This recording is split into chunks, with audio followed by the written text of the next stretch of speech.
I'm in a unique situation where I see it with myself. I'll talk trash and I'll get a different reaction than if Angel talks trash. And so it's really up to me to, it's not up to me, but I have a duty to my teammates to have their back. And obviously, some of the words that were used in that article were very sad and upsetting. And, I actually didn't want us to read the article before the game because hearing stuff like that, it's not right. And it's not that type of description of us isn't always motivating. I think, Don't tell me they wrote in the article like, don't do that. Oh my god, I can already imagine, bro. Like, just don't. calling us basically. Oh, let me just find out by myself, bro. I'm sorry. I know it's probably fucked up, but it's also probably hilarious at the same. I'm sorry. It's not funny. Let me see. Let me see if I can get the article. Wait, what is this? It's in the tweet. I know it's in the tweet, but like an actual link to the article itself, not just images of it. Oh, but they're probably gonna give me an updated one. Hold on. Can I zoom in? I can't. Wait, no. I can open this in another tab though. Look at me using my fucking brain.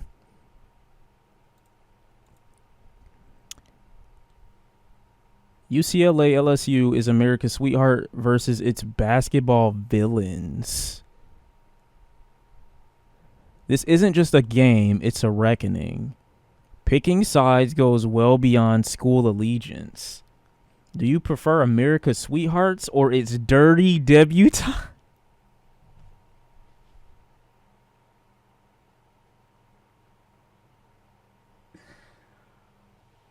Oh my god, bro.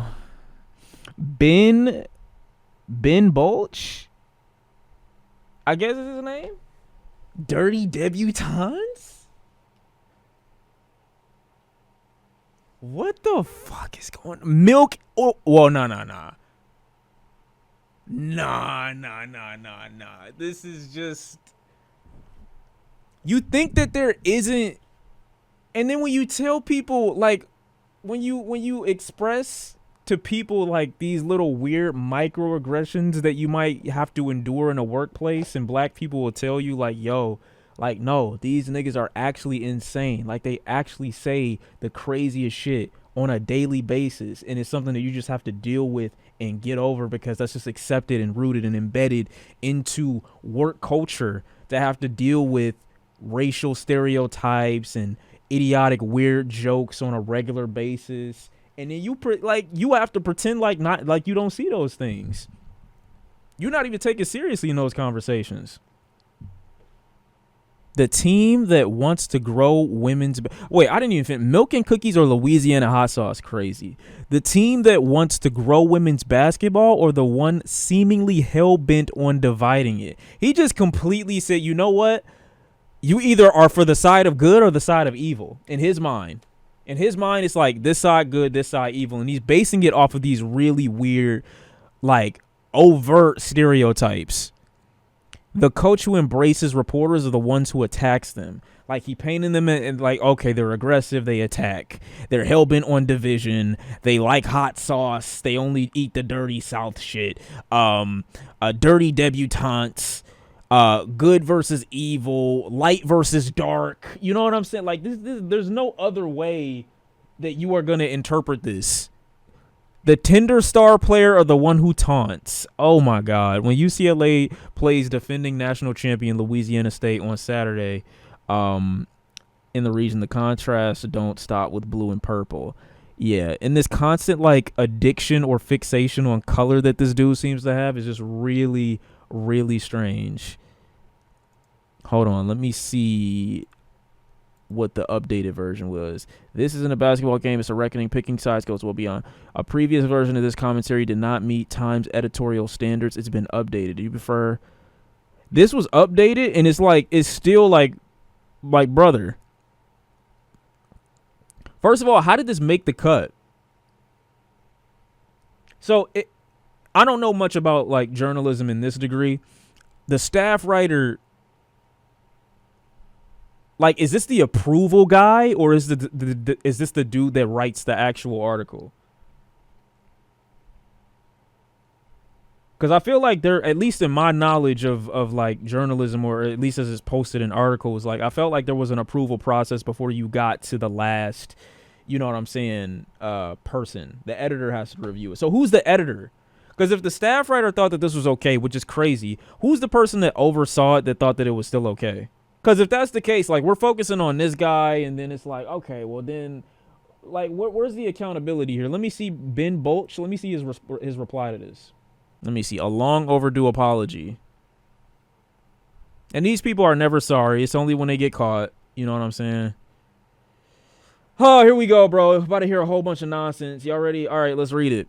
It's taken me 2 days to write this apology because I wanted to be as thoughtful as possible in my response to the situation I've created. These are words I have not been asked to write by anyone at my paper, which is also a problem. You should have been harassed by your job and by many of your colleagues to come out with a response. You saying this is actually worse.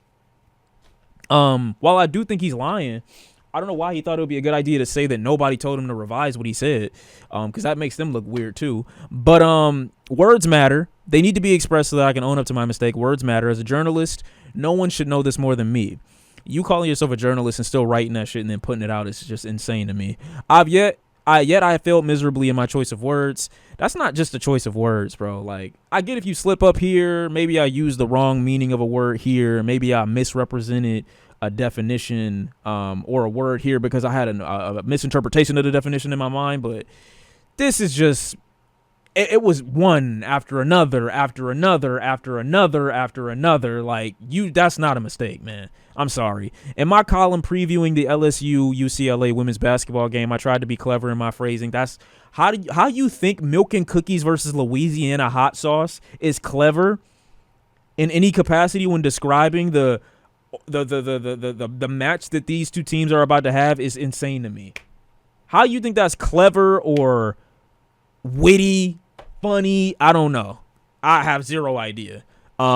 Using alliteration while not understanding the deeply offensive connotation or associations. I also use metaphors that were not appropriate. Our society has had to deal with so many layers of, bro, get the fuck out of here. You're not going to tell me that the same dude that wrote this is the same one that's now about to throw words like misogyny, racism, and negativity back in my face as like some learning experience moment. You're the person that created the moment, and now you're trying to like revise it back to me as if you're teaching me something. Like you didn't do what, like you're the one that doesn't need to be taught these ideas.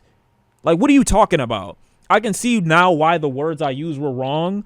It was not my intent to be hurtful, but I understand I terribly missed the mark. Like, bro, you are a grown fucking man. You can't revise this. Like, people think that it's just like this young generation of like idiotic losers that need to just have a slight reformation in their thought process. This nigga looks 60. How do you not know? You're a staff writer. What have you written about? I would assume that out of all these games and all this shit that you've written about, you've seen many different demographics, cultures. Your worldview as a writer cannot be limited to just your bubble of idiotic losers that you go to the bar with. That cannot be like the standard for what a journalist takes at this point. Because your verbiage just slipped out. The shit that you say in private just slipped out onto the paper. That's all that means. This is how you talk about the games when you're not writing, when you got people that watch them casually. This is how you talk.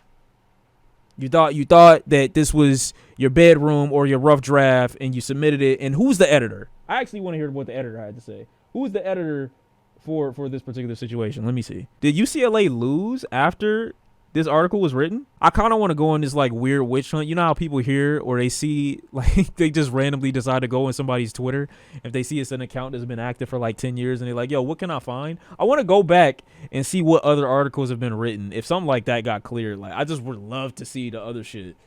That's going to take way too much reading, and I don't feel like it, but I feel like it's way more shit that people aren't even upset about. That's probably way worse than these like chicken wing comments that this nigga was inferring on this article, or at least alluding to in this article. That's not motivating. And so I think I wish we hadn't have read that, because I think that can crush your soul a little bit, that someone would ever say that about us that doesn't know us. But again, obviously, in my opinion, I know for a fact that people see us differently because we do have a lot of black women on our team who have an attitude and like to talk trash, and people feel a way about it. But at the end of the day, I'm rocking with them because they don't let that change who they are, and they stay true to themselves, and so I'll have their back.